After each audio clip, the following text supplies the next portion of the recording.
Con le nuove norme introdotte dal settembre 2023 nei disciplinari dei principali consorzi di tutela del prosciutto crudo, i suini destinati alla produzione DOP come il prosciutto di Parma e il prosciutto San Daniele possono ora raggiungere pesi di macellazione superiori ai tradizionali 160 kg, mantenendo un'età minima al macello di 9 mesi.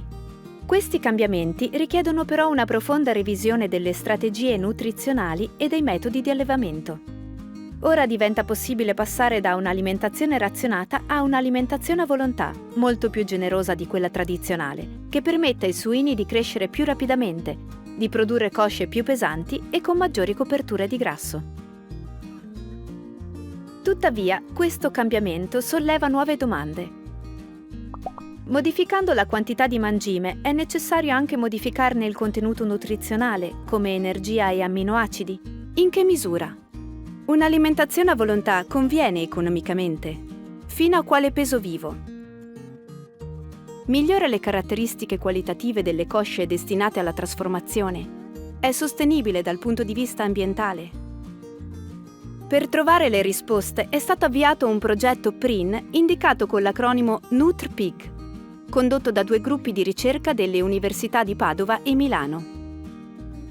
Nella sperimentazione a Padova, suini selezionati geneticamente per la produzione di prosciutto crudo vengono suddivisi in 4 gruppi e alimentati con mangimi contenenti quantità decrescenti di lisina, un amminoacido essenziale che l'animale non può produrre.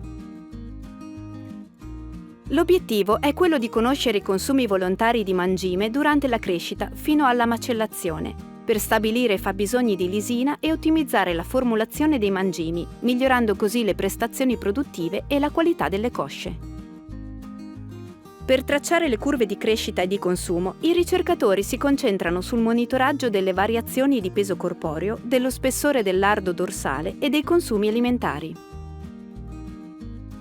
Successivamente, al macello si verifica l'effetto delle pratiche alimentari sulle caratteristiche delle carcasse, mentre in prosciuttificio si studia l'attitudine alla stagionatura delle cosce fresche e la qualità di quelle stagionate.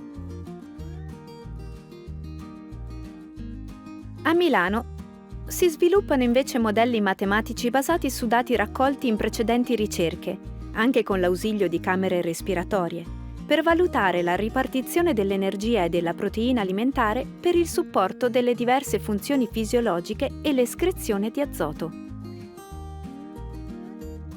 Questo approccio permette di prevedere l'effetto di dosi decrescenti di lisina sulla deposizione di grasso e proteine corporee in condizioni di alimentazione a volontà o leggermente razionata. Questo al fine di dare indicazioni più precise sulle quantità di mangime e dunque di energia da distribuire ai suini nelle diverse fasi alimentari e sui livelli minimi di lisina necessari, così da ottimizzare i costi di produzione e ridurre l'impatto delle pratiche di allevamento sull'ambiente. Gli obiettivi del progetto sono ambiziosi: migliorare la sostenibilità dell'allevamento del suino pesante, sviluppare nuove linee guida nutrizionali e trasferire le conoscenze acquisite agli operatori del settore. Il progetto NutrPig si propone quindi di riflettere sui cambiamenti in atto e aprire nuove strade per la suinicoltura nazionale, integrando ricerca scientifica, innovazione tecnologica e consapevolezza ambientale.